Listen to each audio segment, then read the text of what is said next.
So I was put in a car and we just drove the road up there, but I had to be disguised as a Yemeni woman, so full face veil, so that they wouldn't know that a Western journalist was making it into the rebel-held areas.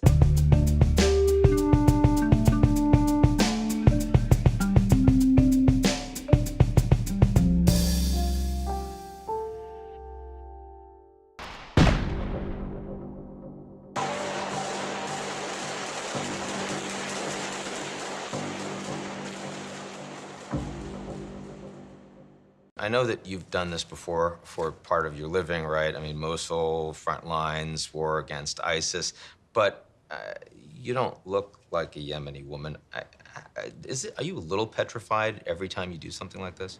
A little bit, for sure. I think if you weren't scared, you'd be a bit dangerous to yourself. So I do find it frightening, but I'm always reminded that I'm going somewhere for a specific reason. And this is a story that I have been passionate about and wanting to report for well over 2 years. This has been hit and miss, trial and error, trying to get in. And so whenever it comes to the one day where you have to do something dangerous like that, you're focused and ready. It's one of the worst humanitarian crises in the world today.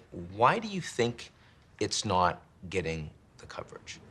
The UN says it is the worst, and that is because of the statistics. We're talking 2/3 of the country that can't feed itself by itself.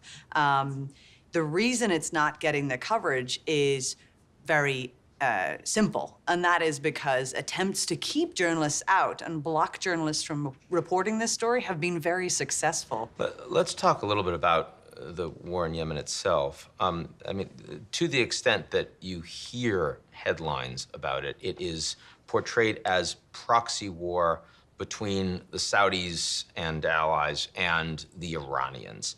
How true and how much of a simplification is that on the ground?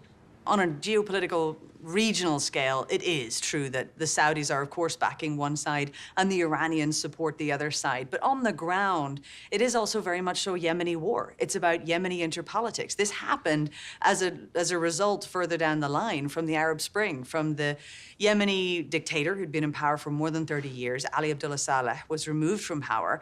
And what you had was something of a House of Cards effect, where the tribes and the more powerful families then basically split apart, and there were schisms within the way Yemen was traditionally run.